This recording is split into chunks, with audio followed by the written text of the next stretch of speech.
Welcome back to the Deep Dive, where we plunge into complex topics to bring you the clearest insights and most surprising facts. Today, we're embarking on an extraordinary journey, a true deep dive into the very bedrock of India's governance, its constitution. Mm-mm. We're going to explore a crucial cluster of articles that shape everything from, how civil servants are hired and fired, to how elections are conducted, how the union protects its states, and even the language used in our highest courts. That's quite a sweep. Think of it as looking under the hood of a massive, intricate machine, the Indian state, to understand the rules and principles that keep it running, and sometimes, the extraordinary measures it can take in a crisis. Right. Our mission is to understand not just what these articles say, but why they were framed that way, what purpose they serve, and how they've been interpreted and tested over decades by the Supreme Court. Mm-hmm. We'll be your guides, distilling the essential nature, scope, object, and key interpretations of each, complete with landmark case laws to give you a foundational yet nuanced understanding. Indeed. Our aim is to illuminate the intricate legal architecture behind these vital functions.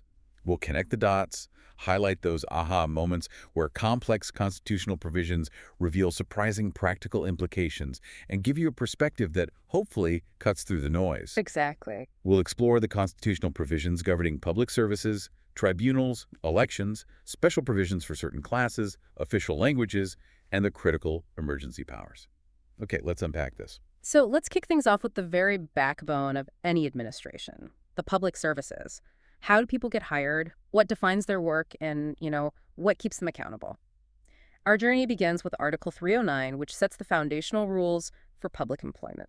Article 309 is fundamentally an enabling and regulatory provision.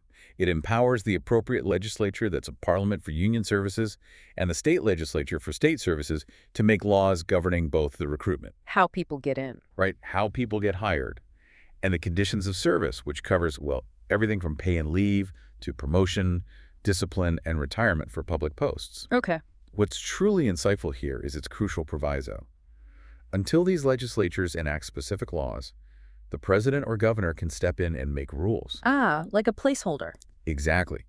These executive rules act as a temporary placeholder, ensuring administrative continuity, but they are always subject to and must align with any subsequent legislative acts.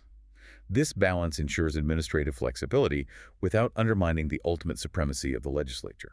So it's about establishing a clear legal framework for government jobs, preventing arbitrary decisions, and ensuring fairness from the get-go. And the courts have consistently reinforced this framework, right? Precisely. The object is to ensure public employment is governed by clear, predictable laws, fostering transparency and efficient administration.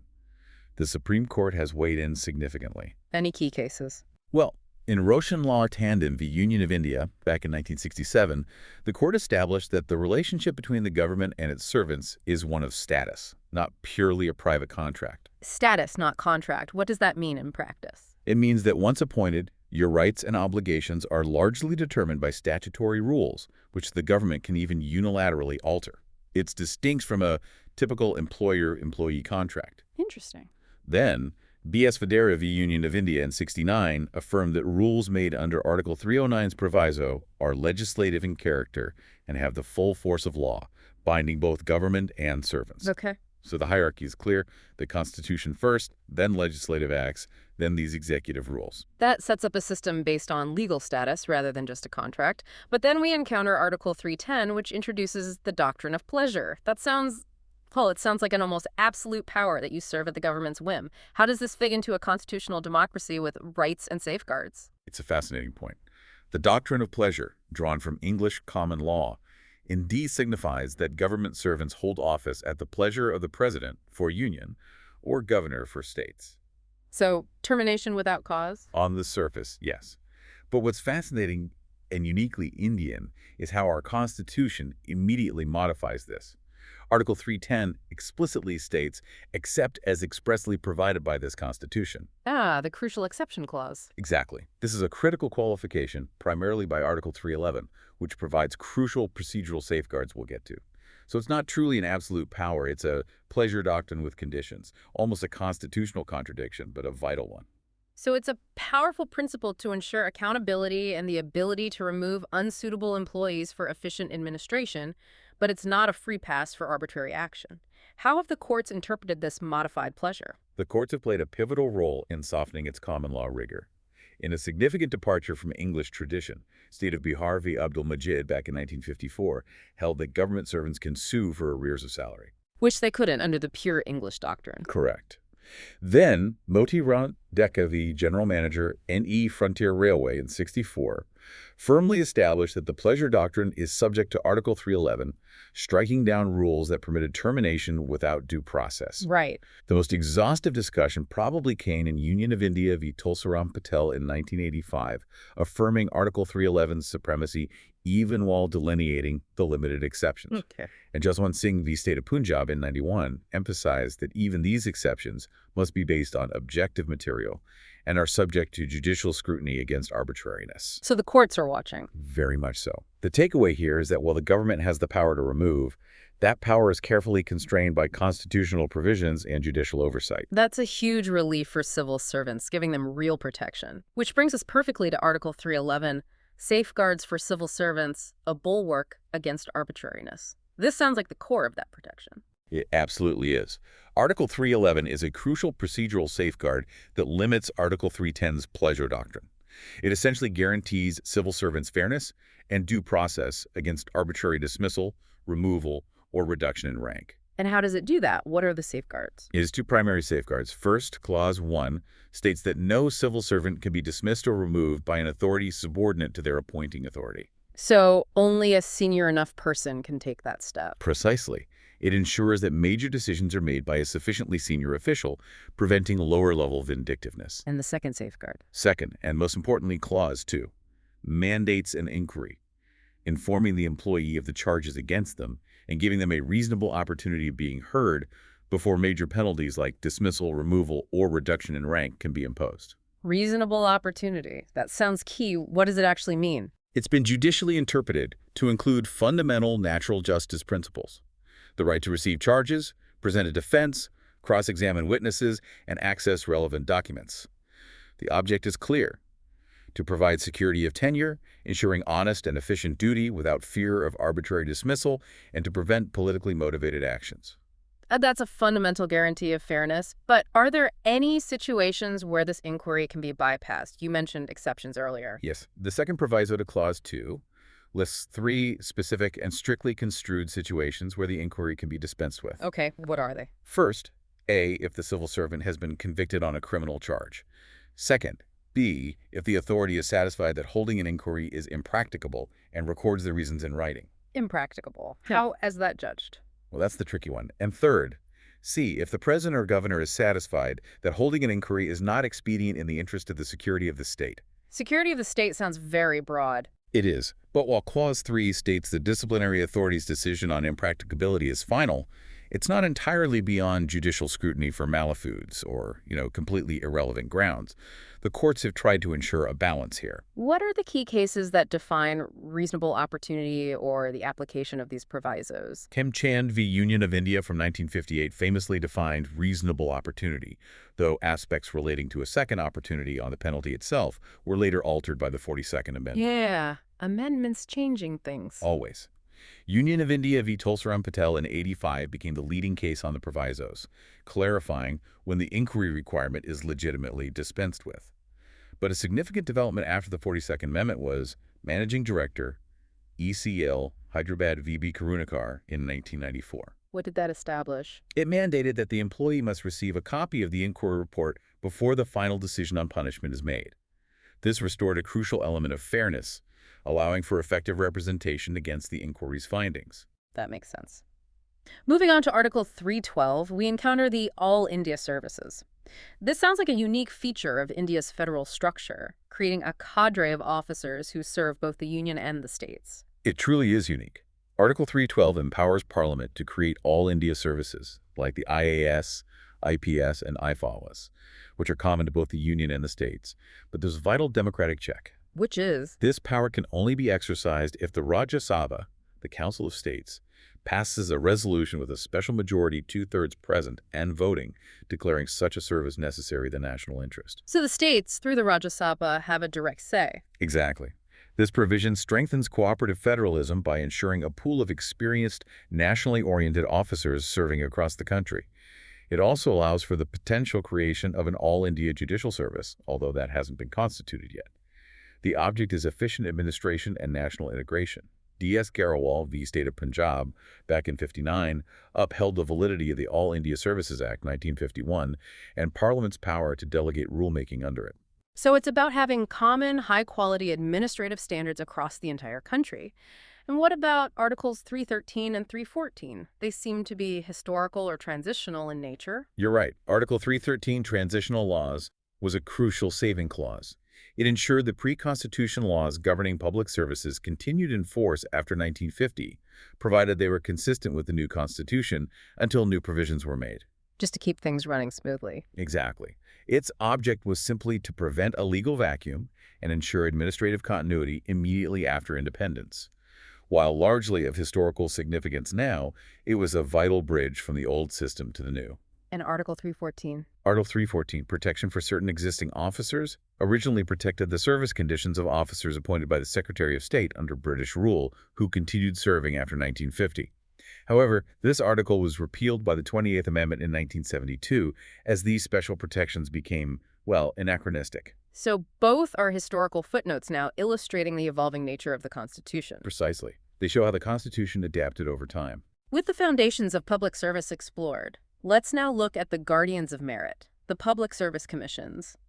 Article 315, establishment of public service commissions, seems to set them up as key independent bodies to ensure fair recruitment. It absolutely does. Article 315 is mandatory and foundational. It mandates the establishment of a Union Public Service Commission, UPSC, and a State Public Service Commission, State PSC, for each state. These are not merely statutory bodies, they are independent constitutional authorities. Constitutional, not just created by an act. Correct. What's more, it allows for flexibility. Joint state PSCs, JPSCs, can be created for 2 or more states by agreement and parliamentary law, or even the UPSC can assist a state if requested by the governor and approved by the president. Versatile. The core object is to ensure fair, impartial, and merit-based recruitment to public services, free from political influence, thereby upholding efficiency and integrity. So these commissions are really about ensuring a fair playing field for everyone entering public service, regardless of political connections. Exactly. They are pillars of impartiality, fundamental to public employment in India. You see the UPSC conducting the rigorous civil services examination, or a state PSC conducting examinations for its own administrative services. Right. The Supreme Court has consistently highlighted the importance of these bodies, emphasizing the scrupulous observance of provisions ensuring their independence. They epitomize the merit system in public employment. And how do we ensure these commissions themselves remain independent? Article 316, appointment and tenure of PSC members, seems crucial here. It's vital. Article 316 details the appointment process, term of office, and conditions for filling temporary vacancies. The President appoints UPSC and JPSC members, while the Governor appoints state PSC members. Okay. A salient feature is that about half of the members must have at least 10 years of government service experience, ensuring a blend of practical knowledge and administrative insight. That makes sense. Experience matters. Definitely. They hold office for 6 years, or until 65 years of age for UPSC members, or 62 for state JPSC members, whichever comes first. Importantly, they can only be removed as per Article 317, which is a stringent process. We'll get to that. And they're ineligible for reappointment to the same office after their term, which further reinforces their impartiality by preventing them from seeking future favors. So, fixed terms, experienced members, and a bar on reappointment to the same post. That's quite a robust design for independence. It's designed to provide strong security of tenure, protecting them from arbitrary removal and executive pressure, which is essential for an independent body. Speaking of removal, Article 317, removal and suspension of PSC members, outlines a very specific process. You said it was stringent. Yes, Article 317 prescribes a stringent quasi-judicial procedure for removal. It means it involves legal processes and standards, not just an executive decision. Okay. The primary ground is misbehavior, but this doesn't happen lightly. It requires a Supreme Court inquiry and report to the President, who then issues the removal order based on that report. The Supreme Court inquiry, that's a very high bar. It is. During the inquiry, the President or Governor can suspend the member. The president can also directly remove a member for specific disqualifications like insolvency, engaging in outside paid employment during their tenure, or mental physical infirmity. And conflicts of interest. Clause 4 even deems involvement in government contracts as misbehavior, explicitly to prevent conflicts of interest. So PSC members are not at the pleasure of the executive at all. A Supreme Court inquiry sounds like a very serious and impartial process. It is. This high bar safeguards PSC independence and integrity, shielding members from political pressure, which is crucial for an impartial recruitment process. This reflects the independence of constitutional bodies and the quasi-judicial process involved. What about their operational framework and financial autonomy? Articles 318, 322, and 323 cover important aspects. Let's start with 318. Okay. Article 318 empowers the president or governor to make regulations determining the number of members, their conditions of service, and the staff conditions. Crucially, a proviso protects a member's conditions of service from being varied to their disadvantage after appointment. Like judges have. Similar protection, yes. This prevents the executive from manipulating terms to exert pressure, which is a vital safeguard for independence. This executive rulemaking power is essential for the PSCs to function efficiently and be competently staffed. And financially, how are they protected? You mentioned Article 322. That's where Article 322 comes in. It mandates that the expenses of the UPSC and state PSCs, including salaries, allowances, and pensions of members and staff, are charged on the consolidated fund of India or the state, respectively. Charged expenditure, meaning? Meaning, these expenses are not subject to the annual legislative vote. Think about it. If their funding could be cut by a legislature or executive unhappy with their decisions, their independence would be compromised. Making it charged expenditure prevents this political leverage, ensuring stable funding.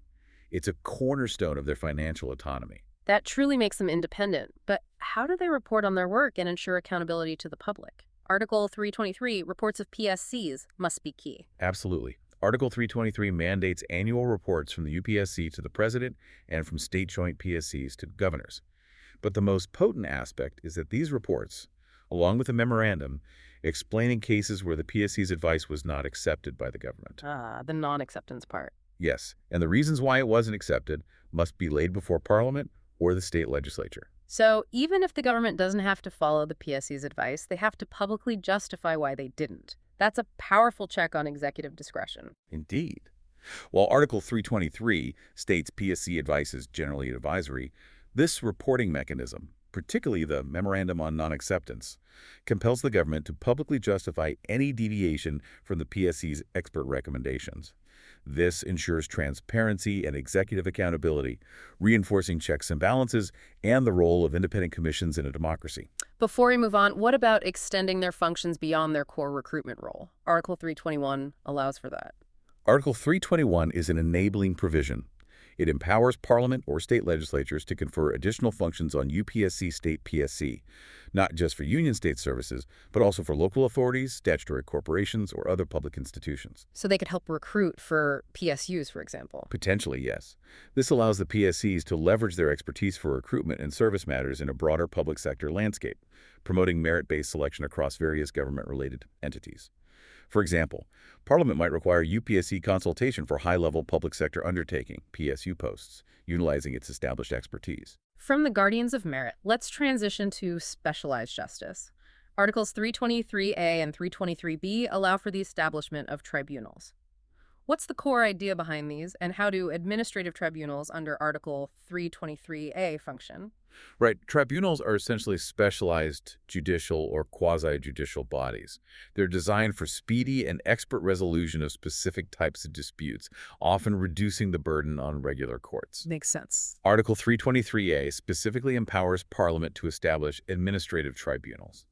These tribunals deal with disputes related to the recruitment and conditions of service for persons appointed to public posts under the union, states, local authorities, or government corporations. So service matters specifically? Yes. The law establishing these tribunals can specify their jurisdiction, powers, including powers of contempt, and procedures. So instead of a civil servant going to a regular high court or district court for a service matter, they would go to an administrative tribunal. And can this law even exclude the jurisdiction of regular courts? Precisely.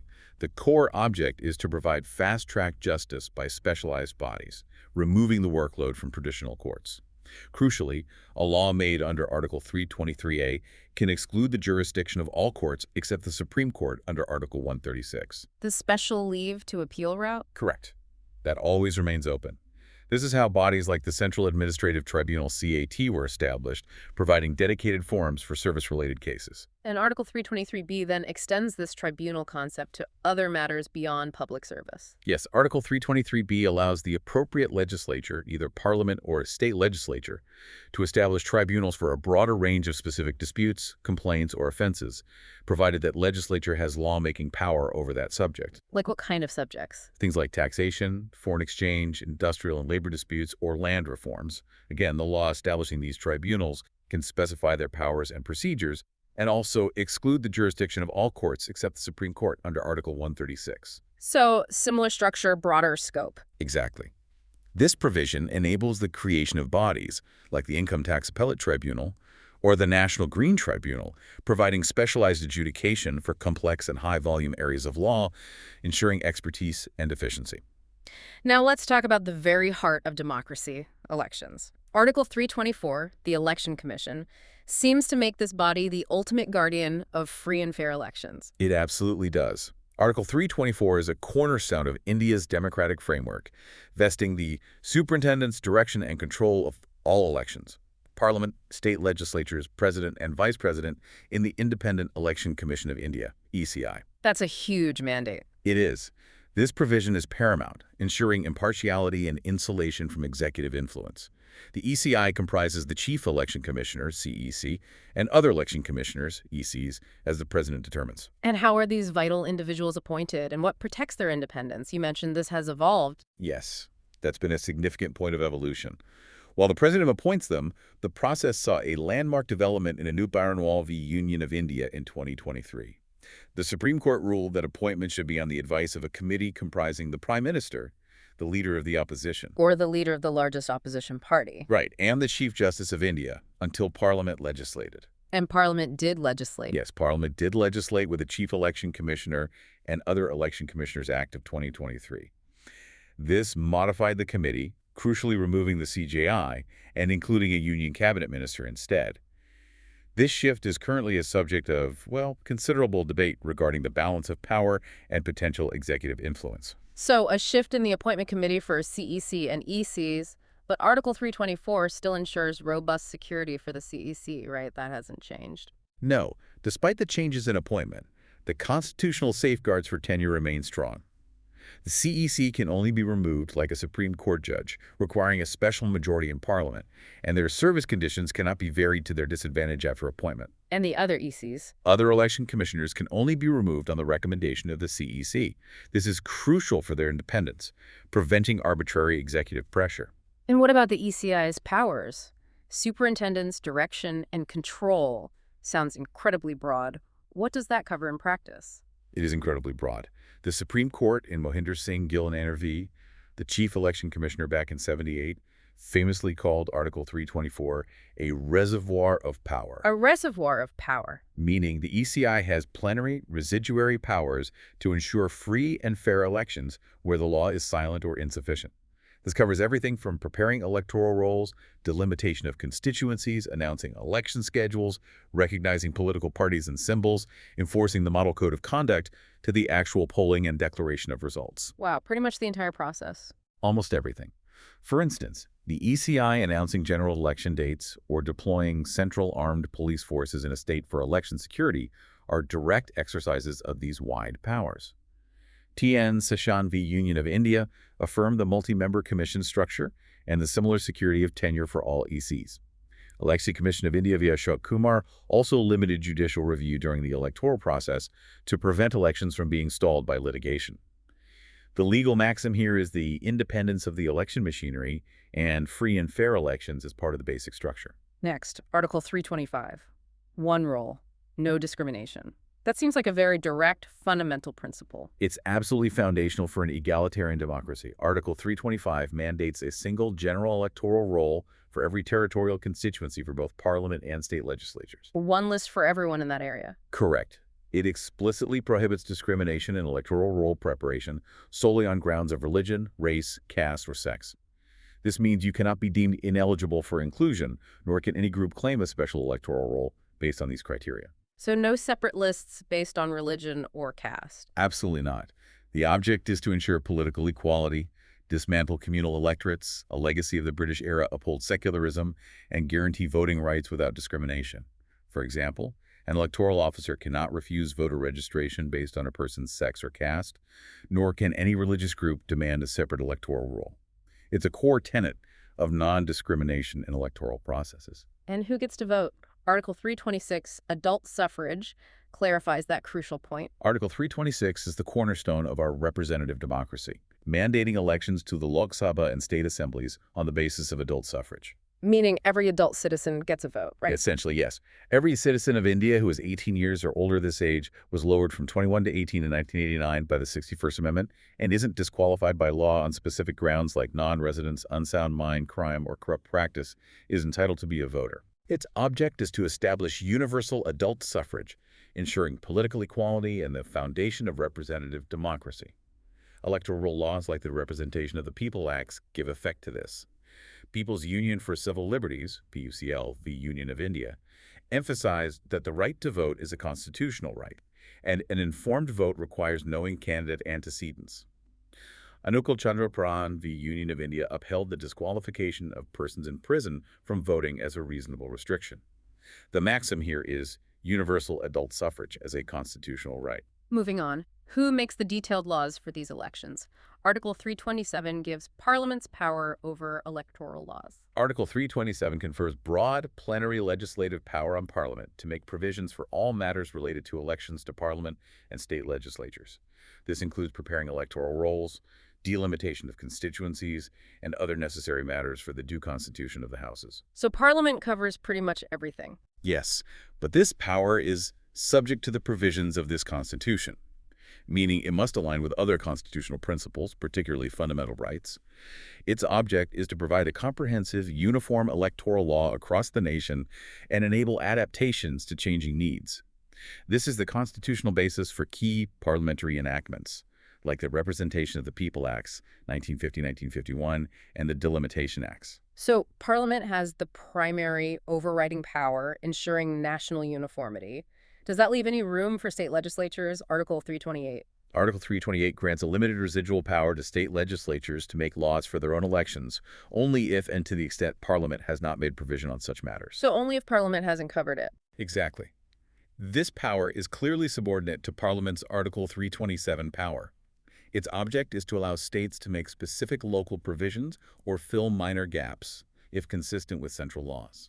For example, a state legislature might make rules for the deputation of its own staff for election duty, if not comprehensively covered by a central law.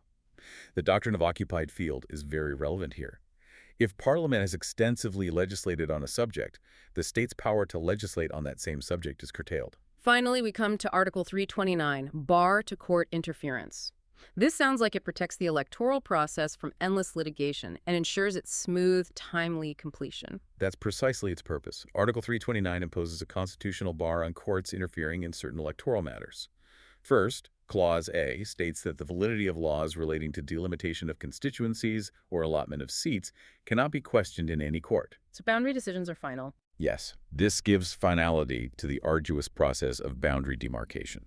Second, Clause B provides that no election to Parliament or a state legislature can be questioned except by an election petition presented to an authority specified by law, which is typically the High Court. So you can't challenge constituency boundaries in a writ petition, and you can only challenge an election after it's over through a specific legal process. This prevents elections from being stalled by lawsuits at any stage. Exactly. The object is to uphold the integrity, continuity, and timely completion of the democratic electoral process, preventing it from being derailed by litigation. The term election in Clause B has been broadly interpreted by the Supreme Court to cover the entire process from the issuance of the election notification to the declaration of results. Key case here. N.P. Ponaswamy v. Returning Officer Namakkal Constituency from 1952 is the foundational case, establishing that the sole remedy for election disputes is an election petition post-election. Election Commission of India v. Ashok Kumar further clarified that courts should not interfere to stall elections, but can intervene in rare cases to aid their completion. Maharaj Kothari v. Delimitation Commission upheld the finality of delimitation orders. These embody the principle of judicial non-interference in electoral process during ongoing elections. And what about Article 329A? I recall that being a temporary provision.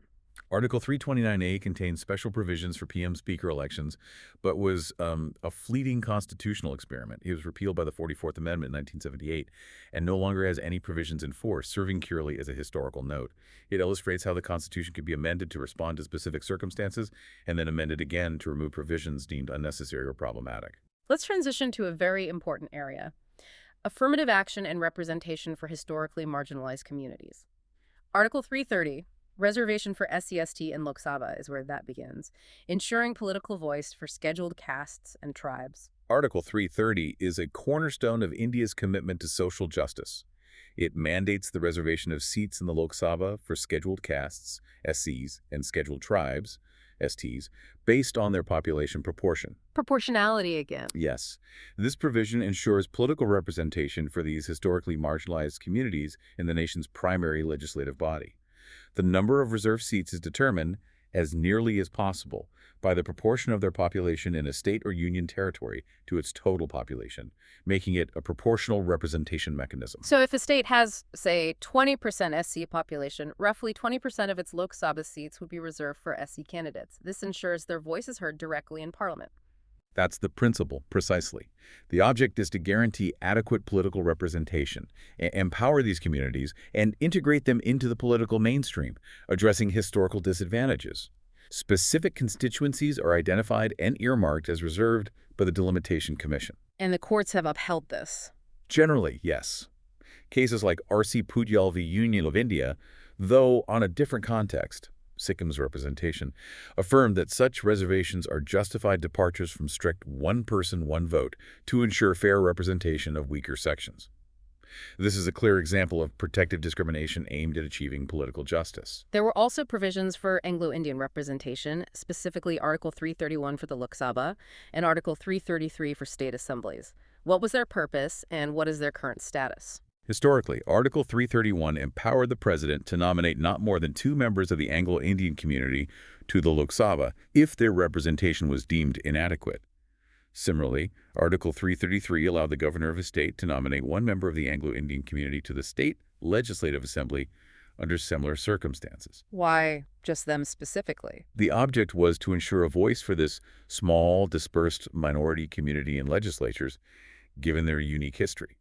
However, it's crucial to note their current status. Both these provisions were not extended beyond January 25, 2020 by the 104th Amendment Act, 2019. So they lapsed. Yes. Their operative effect has ceased, and they are now purely historical examples of transitional measures. That's a very important update. Anglo-Indian nominations are now history, but Article 332, reservation for SC/ST in state assemblies, still stands, mirroring the Lok Sabha reservations at the state level. Yes, Article 332 mirrors Article 330, but at the state level. It mandates the reservation of seats for SCs and STs in state legislative assemblies, again, proportional to their population within the state. It also includes special provisions for northeastern states like Arunachal Pradesh, Meghalaya, Mizoram, Nagaland, and Tripura, recognizing their unique demographics and ensuring appropriate representation. Okay. The object is to ensure adequate political representation for these communities in state legislatures, enabling their participation in state governance. This brings us to a really important point about the time-bound nature of these provisions. The sunset clause in Article 334, these reservations for SC/STs weren't meant to be permanent, were they? Precisely. Article 334 is a sunset clause, a temporary provision. It originally mandated that reservations for SCS/STs in legislatures and Anglo-Indian nominations would cease after a specified period from the Constitution's commencement, unless extended by constitutional amendment. The initial period was 10 years. Just 10 years? Yes, which has been consistently extended by Parliament. So it's been extended repeatedly, reflecting ongoing societal needs. What's the current situation for SC/ST reservations? This is a critical update. While the reservations were initially for 10 years, then extended to 60 years by the 79th Amendment, and then to 70 years by the 95th Amendment, the 104th Amendment Act, 2019, further extended SC/ST reservations in the Lok Sabha and state legislative assemblies to 80 years. 80 years, so until 2030. Yes, until January 25, 2030. This demonstrates that while initially conceived as temporary, the need for these provisions for SCSTs has persisted, reflecting a continuous societal challenge. So SCST reservations continue until at least 2030, but Anglo-Indian nominations have ceased. That's a clear distinction. Moving on to public services, Article 335 deals with SCST claims and services, and the crucial balance between representation and administrative efficiency. Article 335 is a directive principle that mandates considering claims of SCST members for appointments to public services, but consistently with the maintenance of efficiency of administration. That sounds like a qualifier. It is. This is a crucial balancing act, ensuring affirmative action does not unduly compromise the quality of governance. A significant proviso added by the 82nd Amendment clarifies that this article does not prevent the state from making provisions for relaxation in qualifying marks or standards for SCSTs in matters of reservation and promotion. So they should be considered. And relaxations are permissible in promotions, but efficiency is still a paramount constitutional consideration.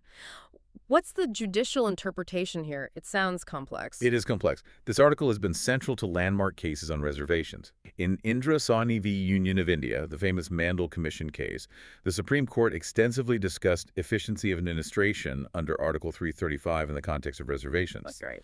Sunad Kumar v. Union of India had initially struck down relaxations in qualifying marks for promotions for SCSTs, which directly led to the 82nd Amendment adding the proviso to Article 335 to allow such relaxations. So the Constitution was amended in response. Yes. Later, M. Nagraj and Ors v. Union of India and Ors upheld the validity of this proviso and other amendments related to reservations, but mandated that the state must demonstrate backwardness, inadequate representation, and overall administrative efficiency when providing for such measures. It's a complex balancing of competing constitutional values. And Articles 336 and 337, were they also about Anglo-Indian representation in a different context? Educational grants, perhaps? Yes, Articles 336 and 337 were temporary, transitional provisions specifically for the Anglo-Indian community, which have now lapsed.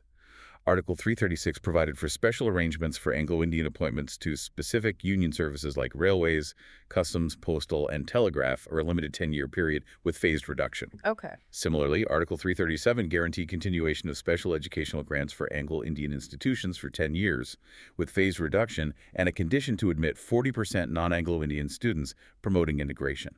Both provisions ceased to have operational effect by January 25, 1960. So purely historical now. Purely historical significance, illustrating how the Constitution managed the transition from colonial-era preferences to an egalitarian framework. Now, let's explore the institutional protections and the definitive identification of scheduled castes, scheduled tribes, and other backward classes. Article 338, National Commission for Scheduled Castes, NCSC, sounds like a dedicated watchdog with significant powers. It is indeed. Article 338 establishes the National Commission for Scheduled Castes, NCSC, as a high-level constitutional body. Its primary duty is to investigate, monitor, advise, and report on all matters relating to the safeguards, welfare, and socioeconomic development of SCs. Wasn't there a combined commission initially? Yes. The 89th Amendment in 2003 actually bifurcated the original combined commission, creating Article 338A for scheduled tribes, leaving Article 338 focused solely on SCs. The NCSC regulates its own procedure and, crucially, possesses powers of a civil court for investigation and inquiry. Like a court? Yes, powers like summoning persons, requiring document production, and receiving evidence. So it's not just an advisory body. It has real teeth for investigation, giving it quasi-judicial powers. Absolutely. Beyond its investigative and advisory roles, the NCSC reports annually to the President, and these reports, along with memoranda explaining the action taken or reasons for non-acceptance of its recommendations, are laid before Parliament. This ensures governmental accountability to a constitutional watchdog. And do governments have to listen to it? Well, significantly, union and state governments are mandated to consult the NCSC on all major policy matters affecting scheduled castes.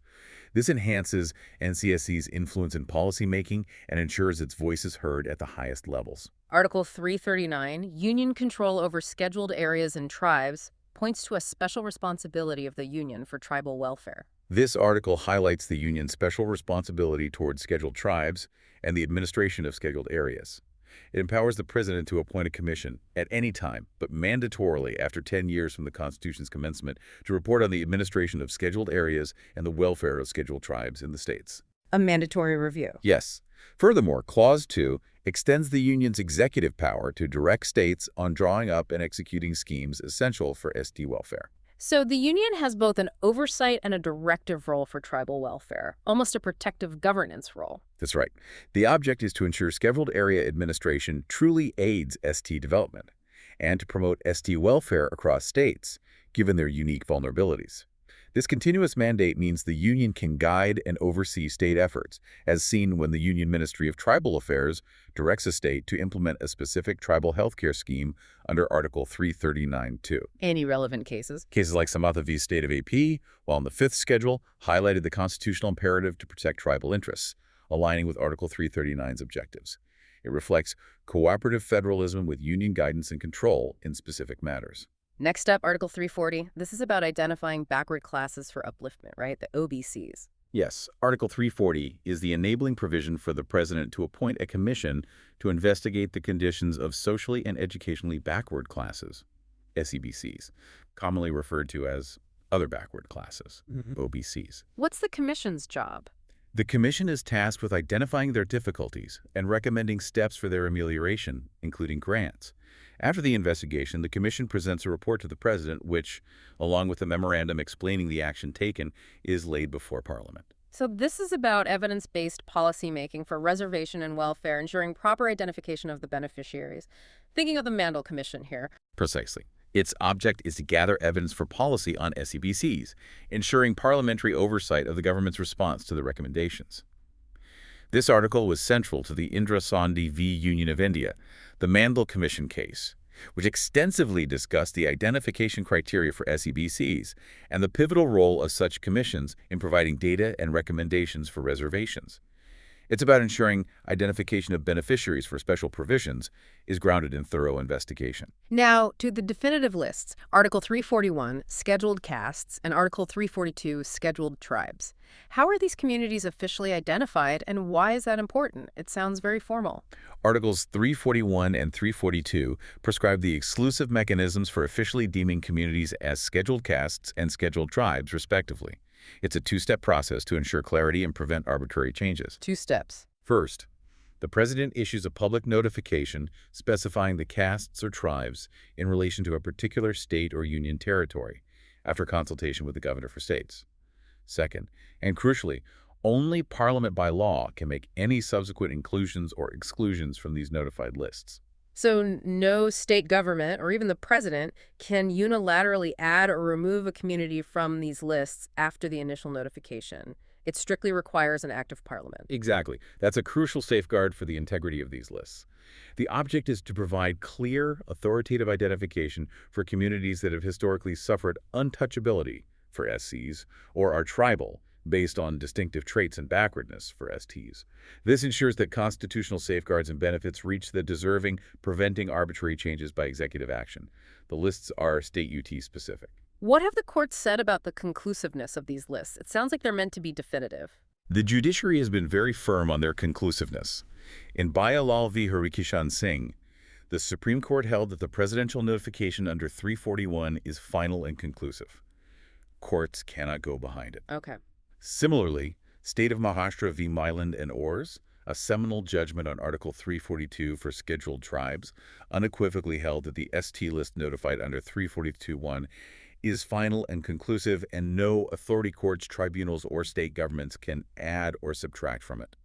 Only Parliament by law can amend it. What about states trying to subclassify within the lists? That's a contentious area. E.V. Chennaiah v. State of Andhra Pradesh ruled against state subclassification of SCs, as it tinkers with the homogeneous presidential list. However, State of Punjab v. Davinder Singh has referred this subclassification question to a larger bench, indicating ongoing judicial deliberation. These underscore the conclusiveness of presidential notification and exclusive parliamentary power to modify the list. Let's delve into the fascinating and often sensitive topic of language in India's governance. Article 343, Official Language of the Union, sets the primary direction, but with a nuanced approach. Hindi and English both feature. Yes, Article 343 designates Hindi in Devanagari script as the official language of the Union, with the international form of Indian numerals 1, 2, 3. However, it was a policy of gradualism. English was permitted to continue for 15 years from the Constitution's commencement until 1965, and Parliament was empowered to provide for its continued use beyond that period. Which it did. Yes, through the Official Languages Act, 1963, which allows for the continued use of English for official purposes alongside Hindi. The object was to establish a national official language while recognizing India's immense linguistic diversity and ensuring a smooth, non-disruptive transition. For example, official central government communications are now typically issued in both Hindi and English. Union of India v. Murasoli Moran affirmed this constitutional scheme. And to guide this evolution, Article 344 establishes an official language commission and parliamentary committee to periodically review policy. How did that work? Yes, Article 344 mandates a periodic official language commission appointed by the president.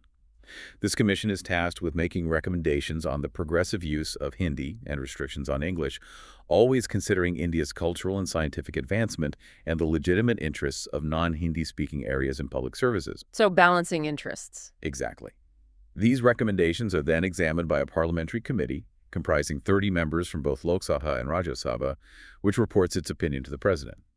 The president can then issue directions based on this comprehensive review.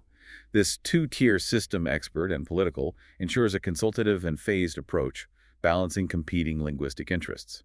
The B.G. Kerr Commission in 1955 was the first such body, whose recommendations led to the Presidential Order of 1960, guiding initial policy. So the union has its official language policy, but what about the states? Article 345, official languages of a state, seems to grant them significant autonomy. Article 345 is a cornerstone of linguistic federalism.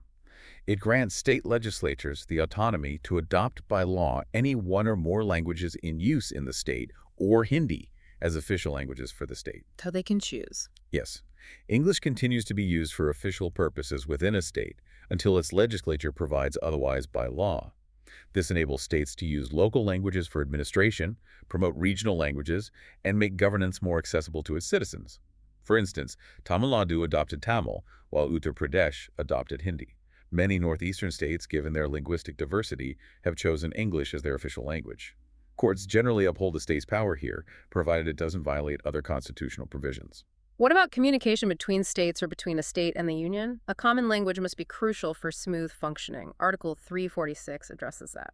Article 346 specifies that the language authorized for the union's official purposes, currently Hindi and English, is the default for communication between states and between a state and the union.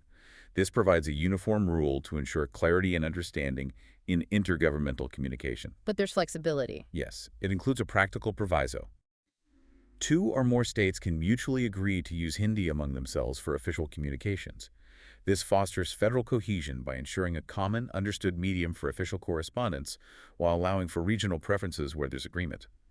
So, while Rajasthan and Madhya Pradesh might agree to correspond in Hindi, Tamil Nadu would communicate with the union in English or Hindi, or with Kerala, typically, in English. What if a significant minority within a state wants their language recognized for official purposes? Article 347 seems to cover that. Article 347 is a special provision for linguistic minorities. It empowers the president to direct a state to officially recognize a language spoken by a substantial proportion of its population for specified purposes, if a demand is made and the president is satisfied. So the president can intervene. Yes, if the conditions are met. This is a safeguard designed to protect and promote the linguistic rights of minorities, ensuring significant groups are not disadvantaged in official dealings and fostering inclusivity within the state. For example, the president could direct a state to recognize a minority language for official use in local government offices in certain districts where it is widely spoken. Now, for the formal side of law and justice, Article 348, language of higher judiciary and legal texts. What's the default here, and why is it structured this way? English seems dominant here. Article 348 is critical for legal uniformity and accessibility across the nation.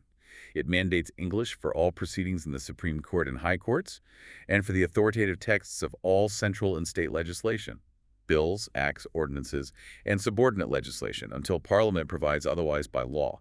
So English is the default, but Parliament could change it. Theoretically, yes. This ensures a common language for higher judicial discourse and consistency in legal texts. It does allow for limited exceptions. A governor, with the president's consent, can authorize the use of Hindi or any other state language for high court proceedings, meaning arguments, petitions, etc. but importantly, not for judgments, decrees, or orders. So even if arguments are made in a regional language in a high court, the final judgment must still be in English, at least for now. Yes, unless Parliament legislates otherwise, judgments, decrees, and orders must be in English.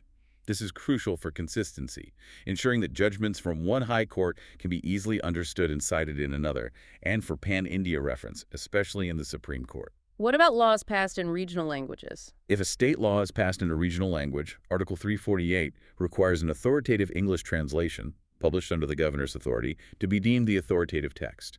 This is vital for the Supreme Court and other high courts when interpreting such laws, ensuring uniformity and certainty in legal texts. Shifting to citizen-centric language provisions, Article 350 guarantees the language for redress of grievances.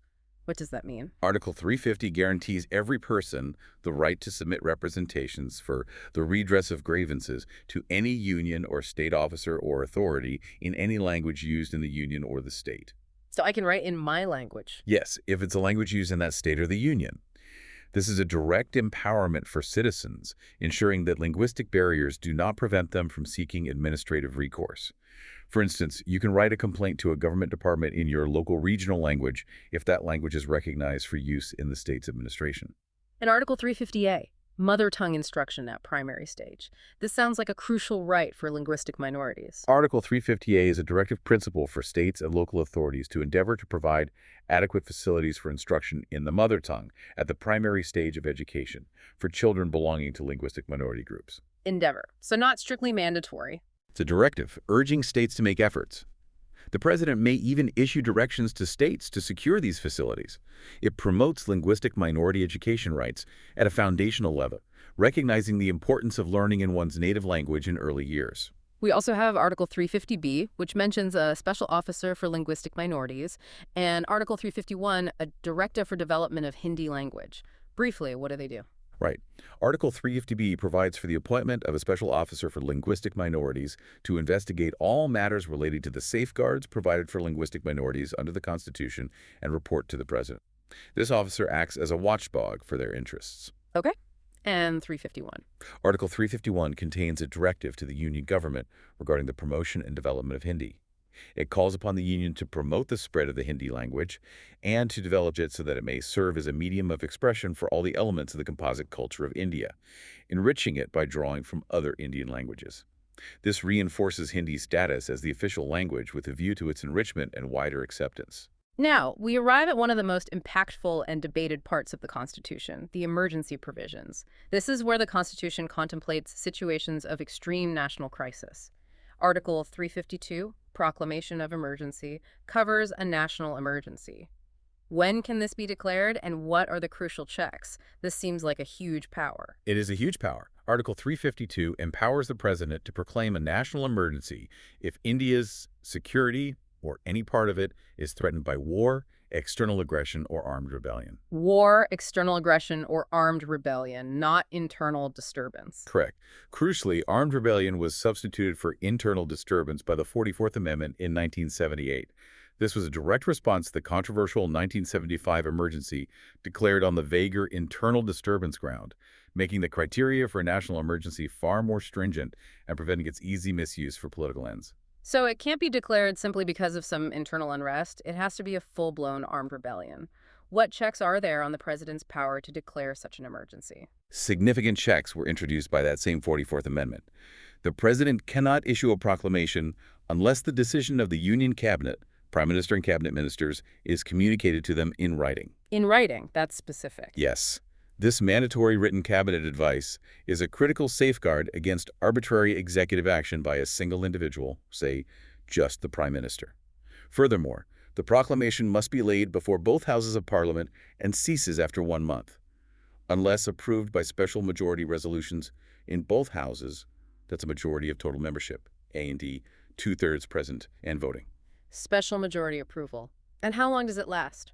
It's initially valid for 6 months, renewable for 6 months at a time by fresh special majority resolutions. That's robust parliamentary control. And what if Parliament or the Lok Sabha wants to revoke it? The Lok Sabha has a powerful check. The president shall revoke the proclamation if the Lok Sabha passes a disapproving resolution by a simple majority. There's even a special procedure for the Lok Sabha to convene within 14 days if 1/10 of its members give notice to move such a resolution. So the Lok Sabha can pull the plug. Yes. The object is to enable the union to deal with grave threats, security, stability, integrity, but with strong democratic checks to prevent executive overreach. While judicial review was once curtailed, the omission of the non-justiciable clause by the 44th Amendment implies that such a proclamation is indeed subject to judicial review for bona fides or extraneous grounds, as indicated by cases like Minerva Mills and S.R. Bomai. Once a national emergency is declared, how does it fundamentally change the balance of power between the Union and the states? Article 353 seems to cover this transformation. Article 353 outlines this dramatic shift. While a proclamation of emergency is in operation, the Union's executive power extends to giving directions to any state on how its executive power is to be exercised, overriding normal federal boundaries. So the center can tell the states what to do. In essence, yes, on executive matters. Simultaneously, Parliament gains the power to make laws on any matter, even those normally on the state list. This essentially creates a unitary tilt during emergency, where the federal structure becomes largely unitary, centralizing authority to deal with the crisis effectively. For example, during a war, the Union could direct coastal states on specific security measures, and Parliament could pass laws on a state subject like public order that would apply across affected states. And what about the financial implications? Article 354 allows for a temporary reorientation of finances. How does that work? Article 354 allows the President, during a national emergency, to modify the constitutional provisions, Articles 268-279, on Union-state revenue distribution. This empowers the Union to temporarily reorient financial resources to meet emergency exigencies. So the center can change how taxes are shared. Temporarily, yes.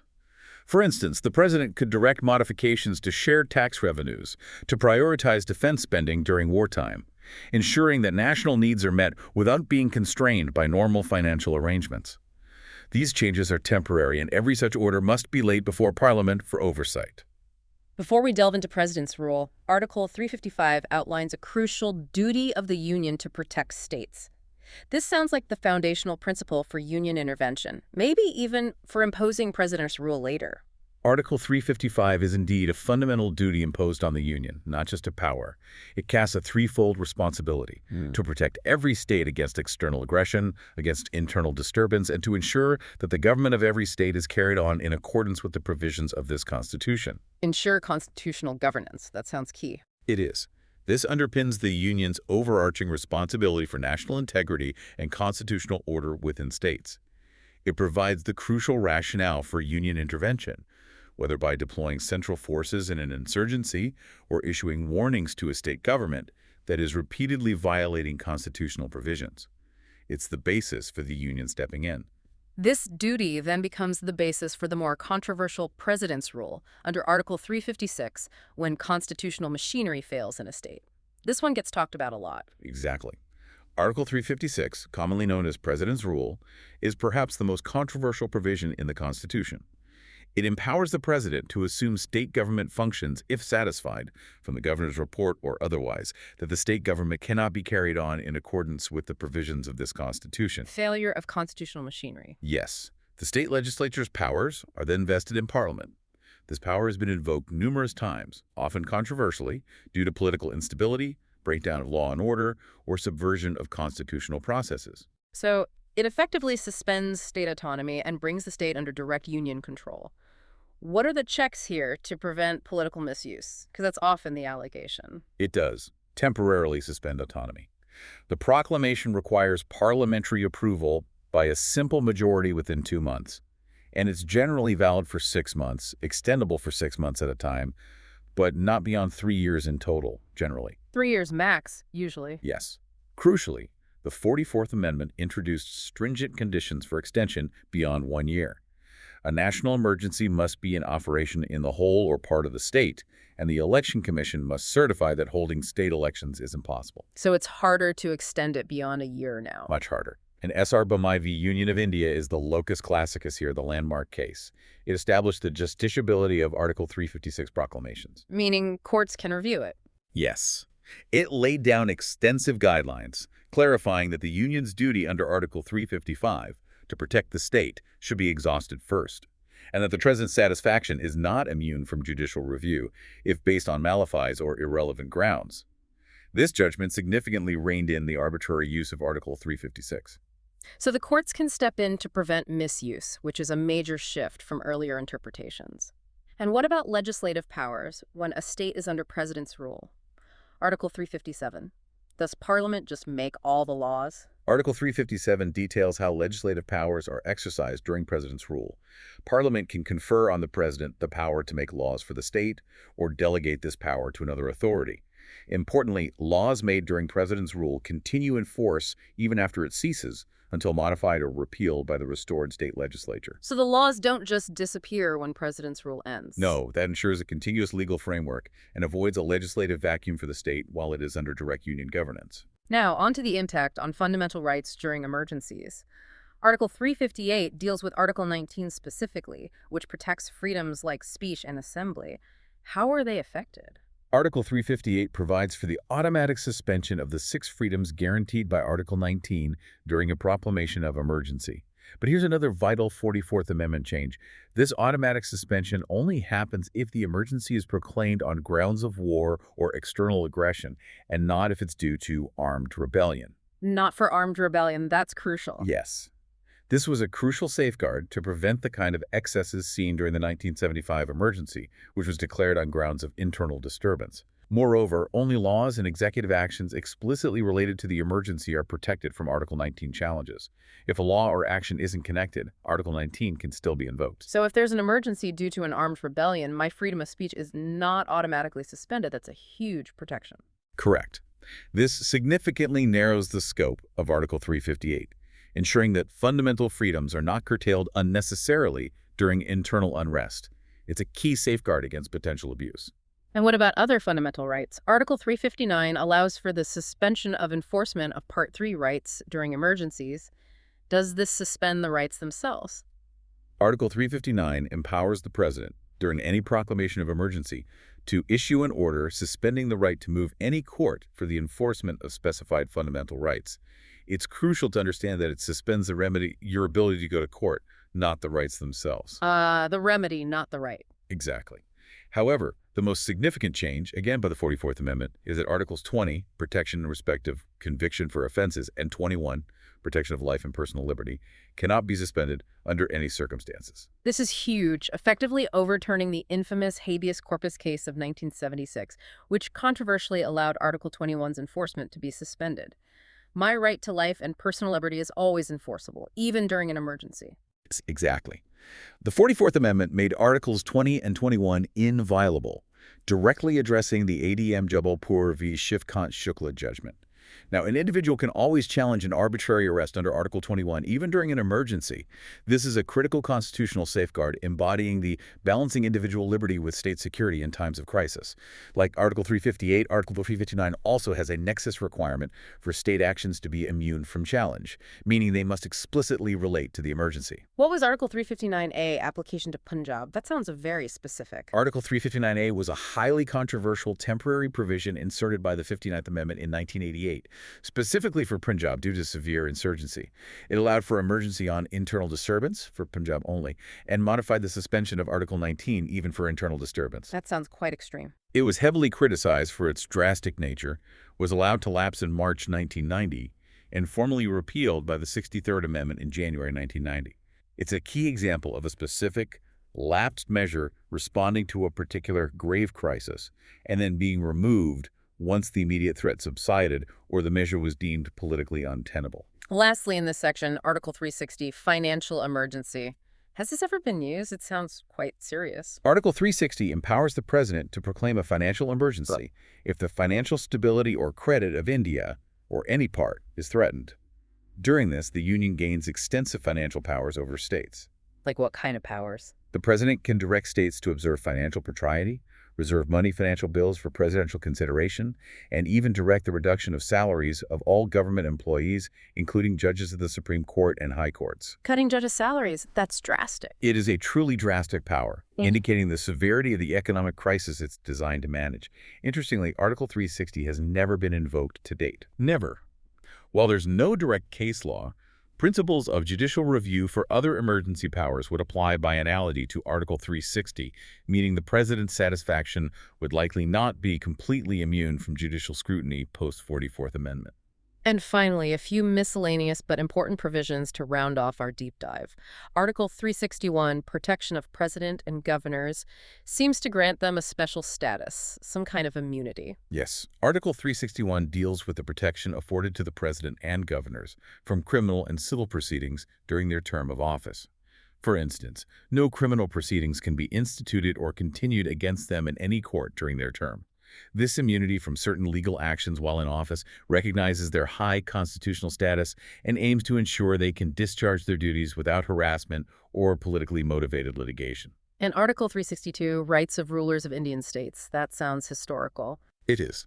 That article formally dealt with the rights and privileges of rulers of Indian states. However, it has since been repealed by the 26th Amendment Act 1971.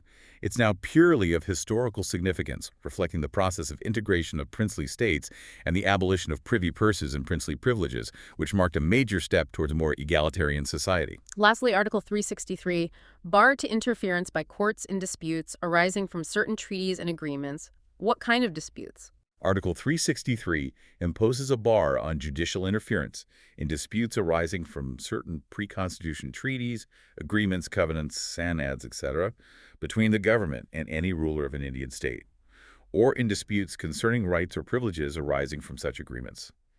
This provision was specifically designed to prevent endless litigation over historical agreements made with princely states during their integration into the Indian Union, providing a finality to those arrangements and preventing the courts from getting bogged down in historical claims.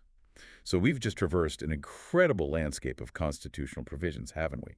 From the delicate balance of powers in public services through the vital independence of our public service and election commissions to the extraordinary measures the union can take during an emergency. It's quite a journey. What's fascinating here is how the Constitution anticipates both normal governance and periods of profound crisis, constantly attempting to balance efficiency, accountability, federalism, and individual rights. It's a living document, constantly evolving through amendments and, of course, judicial interpretations. Absolutely. Thinking about the intricate safeguards for civil servants, the specific ways we ensure fair elections, or even the careful thought given to official languages. It's clear our Constitution is far more than just a set of rules. It's a testament to the complex, ongoing project of building and sustaining a democratic nation. And understanding these articles, even the ones that are now historical, gives you a much deeper appreciation for the foundations of our country. Here's where it gets really interesting, though.